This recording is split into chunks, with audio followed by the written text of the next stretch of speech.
सभी विद्यार्थियों का हार्दिक अभिनंदन है आपके अपने YouTube चैनल स्टडी अड्डा पे। तो आज की क्लास में मैं आप लोगों को हिंदी विषय की तैयारी करने से संबंधित महत्वपूर्ण सुझाव बताने वाले हैं।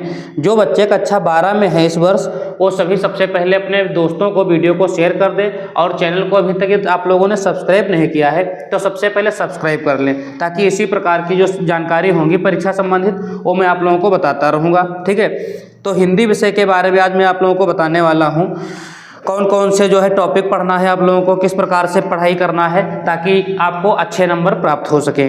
तो देखिए, सबसे पहले बताना चाहूँगा मैं आप लोगों को, हिंदी विषय में गद्य से क्वेश्चन आएगा, पद्य से आएगा, कथा साहित्य से आएगा, संस्कृत खंड से प्रश्न पूछे जाएंगे, उसमें व्याकरण भी होगा, ठीक, काव्य सौंदर्य होगा, खंड काव्य होगा और निबंध, ये सब सम्मिलित हैं। ठीक है, परीक्षा में सफलता प्राप्त करने के लिए समय का जो है बहुत ही आप लोगों को इम्पोर्टेंट देना है। ठीक है, संपूर्ण पाठ्यक्रम का जो है आप लोगों को रिवीजन करना है, पुनरावृत्ति करके जो है परीक्षा में जाना है आप लोगों को। ठीक है, संपूर्ण सिलेबस को आप लोग रटेंगे नहीं। ठीक है, रटने के जगह पे आप लोग उसको भली भांति से समझ लें। निर्धारित काव्य का अध्ययन करते समय कविता में निहित काव्य सौंदर्य के तत्वों, अब कविता में काव्य सौंदर्य के तत्व कौन कौन से होते हैं भैया? रस, छंद, अलंकार, इनको रेखांकित करें और परिभाषा में उदाहरण इनको जो है अभ्यास कर लें। ठीक है, परीक्षा में क्या होता है, अब जो है थोड़ा क्वेश्चन अलग प्रकार से पूछा जाता है। जो काव्य का क्वेश्चन आएगा उसमें पूछा जाएगा लाइनों में कौन सा रस है, इसमें कौन सा जो है रस अलंकार यूज हुआ है। ठीक, तो इस प्रकार से क्वेश्चन आपको देखने को मिलेंगे। गद्य के अंतर्गत लेखकों की रचनाओं को पढ़ते समय प्रत्येक अध्याय के मूल भाव को समझें, सारांश, उद्देश्य एवं भाषा शैली को अपने शब्दों में लिखने का प्रयास करें। संस्कृत खंड को पढ़ते समय अध्याय के कठिन शब्दों के अर्थ को कंठस्थ कर लें, जो कठिन शब्द हैं उनको जो है आप लोग पढ़ लें, अभ्यास करें। संधि, धातु रूप, शब्द रूप, विभक्ति, परिचय, समास इत्यादि के नियम पढ़ें, परिभाषा को भली भांति पढ़ लें, इन सभी की और प्रैक्टिस कर लें, जिससे प्रश्न पत्र को हल करते समय व्याकरण एवं वर्तनी संबंधी जो है अशुद्धि का अभाव रहे। यानी कि इन सभी आपको टॉपिक को यदि आप लोग अच्छे से पढ़े होंगे तो गलती जो है कम होगी परीक्षा में, वरना जो है आप लोग गलत कर देंगे। शब्द रचना के तत्व, अब इसमें देखो क्या क्या होता है। ठीक है, तो मुहावरे होते हैं, लोकोक्तियाँ एवं कहावतें होती हैं, शब्दों में सूक्ष्म अंतर, बहुत बारीकी सा अंतर होता है शब्दों में, अनेकार्थी शब्द होते हैं, अनेक शब्दों के लिए एक शब्द आप लोगों को पढ़ना है, वाक्यों में त्रुटि मार्जन तत्सम शब्द पढ़ना है। इन सभी के नियम आप लोग पढ़ लीजिए, परिभाषा को भली भांति समझ लीजिए और प्रैक्टिस कर लीजिए, जिससे प्रश्न पत्र को हल करते समय व्याकरण एवं वर्तनी संबंधी अशुद्धि का अभाव रहे, नए शब्द रचना और वाक्य गठन में सहायता मिले।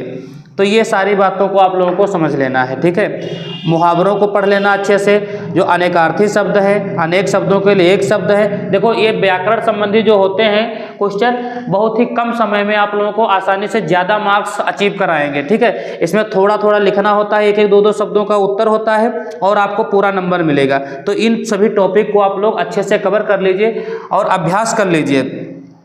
परीक्षा के पूर्व गत वर्ष के प्रश्न पत्र एवं आदर्श प्रश्न पत्र को निर्धारित समय के अंतर्गत पूरा करने का अभ्यास करें। ये पॉइंट बहुत ही इंपॉर्टेंट, देखिए बता दूं आप लोगों को, जो पुराने साल के पेपर हैं जैसे 2024-23 के, आप लोग पेपर इकट्ठा कर लीजिए, उनको आप लोग 2 घंटा 3 घंटा जो है बैठ जाइए। ठीक है, रिवीजन करिए, अपने फ्रेंडों के साथ बैठ जाइए। ठीक है, क्वेश्चन को आप लोग आपस में डिस्कस कीजिए।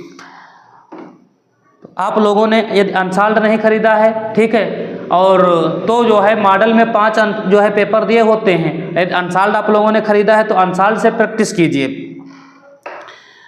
सर्वप्रथम प्रश्न पत्र को पढ़ लें, प्रश्न पत्र में दिए गए निर्देशों को अच्छी तरह समझने के बाद ही उत्तर लिखना प्रयास करें।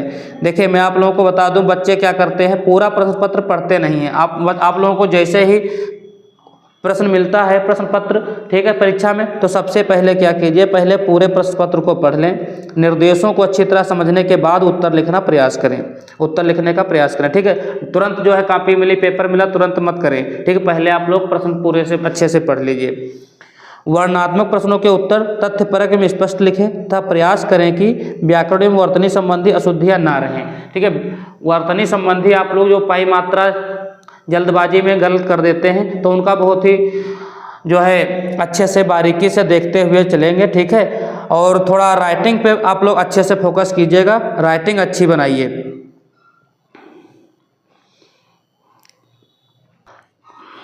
हाँ, लेखक एवं कवि का जीवन परिचय एवं साहित्यिक परिचय लिखते समय फ्लो चार्ट का प्रयोग कर सकते हैं। ठीक है, फ्लो चार्ट क्या होता है, देखो आप लोग जब जीवन परिचय साहित्यिक परिचय जब लिखते हैं लेखक की, तो कोने में थोड़ा कापी के पेज में एक ऐसा बॉक्स ड्रा कीजिए। जैसे भारतेंदु हरिश्चंद्र का आप लोग लिख रहे हैं, ठीक है, तो इनका जन्म लिखिए। ठीक है, जैसे इनका जन्म 1850 में हुआ तो जन्म 1850 लिख लिया। ठीक है, स्थान लिख लिया, माता का नाम लिखा, पिता का नाम लिखा, भाषा, ठीक है, इनकी मृत्यु और रचनाएं 2-3 इसमें बॉक्स में जो है ड्रा कर लीजिए। तो इस प्रकार से यदि आप लोग बॉक्स बनाएंगे तो आप लोगों को अच्छे नंबर मिलेंगे। ठीक है, उत्तर लिखते समय अंक के अनुरूप शब्द सीमा का ध्यान रखें। देखिए, यदि कोई क्वेश्चन छोटा है तो उसमें कम शब्दों में उसको लिखेंगे, बड़ा क्वेश्चन है तो ज़्यादा लिखेंगे। ठीक है, शब्द सीमा का जो है ध्यान रखेंगे। ये नहीं कि तुमको क्वेश्चन कोई है छोटा और आप लोगों को उसको आ रहा है, अच्छे से पता है, तो 2-3 पन्ने उसमें लिख दे, ऐसा मत कीजिए। ठीक है, आपको जितना पूछा जा रहा है उतना ही लिखिए। पैराग्राफ आधारित प्रश्न को हल करने से पहले 1 से अधिक बार अवश्य पढ़ लें और प्रश्न को अच्छी तरह समझ कर ही उत्तर लिखें। उत्तर लिखते समय व्याकरण के नियमों एवं विराम चिन्हों जैसे अल्प विराम, पूर्ण विराम इत्यादि का सावधानी पूर्वक जो है पालन करना है। ठीक है, पूर्ण विराम और अल्प विराम आप लोगों को समय समय जहाँ पे आवश्यकता होगी वहाँ पे अवश्य लगाएंगे। प्रश्न पत्र में दिए गए पत्र को लिखते समय पत्र के प्रारूप को ध्यान में रखते हुए स्वच्छता और स्पष्टता के साथ संक्षिप्त शब्दों में लिखेंगे। जो पत्र आता है, ठीक है, निबंध के बाद जो है पत्र लिखा होता है, तो पत्र को अच्छे से आप लोगों को लिखना है। निबंध लिखने के लिए चयनित प्रकरण को कुछ प्रमुख बिंदुओं में विभाजित कर लेना चाहिए। जैसे अब निबंध में क्या क्या चीज़ें पर आपको फोकस करना है, प्रस्तावना लिखना है, विषय विस्तार, उपसंहार, ये सब आप लोगों को लिखना ही है। ठीक है, देखो सबसे पहली हेडिंग प्रस्तावना रहेगी, फिर विषय जो होगा उसमें 2-3 हेडिंग रहेंगी और लास्ट में आपको उपसंहार जरूर लिखना है। निबंध लिखते समय विचारों की क्रमबद्धता, भाषा शैली, समय एवं शब्द सीमा का ध्यान अवश्य रखें तथा विषय से इतर भटकाव की तरफ न जाने कि दूसरा टॉपिक उसमें मत लिखना लगे। ठीक है, जिस पे पर्यावरण प्रदूषण पे जैसे पूछा गया तो पर्यावरण प्रदूषण से संबंधित ही बातें उसमें लिखेंगे। संस्कृत खंड पर आधारित अवतरण का संदर्भ सहित हिंदी अनुवाद स्वच्छ, स्पष्ट एवं सुंदर अक्षरों में लिखें। अपने जिले के लिए निर्धारित खंड काव्य ही प्रश्नों का उत्तर पुस्तिका में लिखें। देखो खंड काव्य से क्वेश्चन आता है तो खंड काव्य में जो है आप लोगों को, जैसे जो बच्चे जैसे लखीमपुर में हैं तो लखीमपुर के लिए जो है त्यागपथी आता है। ठीक है, इसी प्रकार से बहरेज के लिए कोई दूसरा आता है। ठीक है, हर जगह अपना अलग अलग चलता है खंड काव्य। तो जो बच्चे लखीमपुर खीरी के हैं वो त्यागपथी लिखेंगे, बहरेज के हैं वो दूसरा लिखेंगे, अपने मतलब जिले संबंधित जो है खंड काव्य जो है सॉल्व करेंगे। तो ये सारे जो है पॉइंट थे जो परीक्षा की दृष्टि से बहुत ही महत्वपूर्ण थे।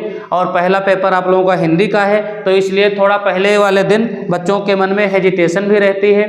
ठीक है, कहाँ पे रूम होगा, किस रूम में हम बैठेंगे, थोड़ा लड़कों का सेंटर इधर उधर दूसरे जो है विद्यालयों में जाता है, इसलिए पहले पेपर में जो है आप लोगों को ज़्यादा जो है प्रेशर नहीं लेना है। ठीक है, अपना जो है अच्छे से तैयार होकर के जाएंगे। ठीक है, और कोई जो है ऐसी गतिविधि नहीं करेंगे विद्यालय में ताकि अनकंफर्टेबल फील हो आप लोगों को। देखिए परीक्षा संबंधित जो है संपूर्ण सामग्री आप लोग अभी से तैयार कर लें। ठीक है, पेन, पेंसिल, रबड़ कटर, स्केल, ये सब आप लोग अच्छे से जो है अभी से तैयार कर लें। और आप लोगों को परीक्षा में ढीले ढाले अच्छे सिंपल वस्त्र पहन करके जाना है। ये नहीं है टाइट टाइट जींस पैंट पहन के चले गए जो है और वहाँ पे बैठने में दिक्कत हो रही है आप लोगों को। देखिए 3 घंटा 15 मिनट आपको वहाँ पे बैठना ही होगा। ठीक है, तो इसलिए आप लोग ऐसे कपड़े पहन करके जाएं तो ताकि आप लोगों को कंफर्टेबल फील हो। तो ये सारी बातों का हमारे ध्यान रखेंगे आप लोग। और वीडियो आप लोगों को पसंद आया हो तो वीडियो को लाइक अवश्य करें, चैनल पे नए हो तो चैनल को सब्सक्राइब कर लें और अपने सभी दोस्तों को भी शेयर कर दें। इसी प्रकार के वीडियो आप लोगों को मिलते रहेंगे। धन्यवाद।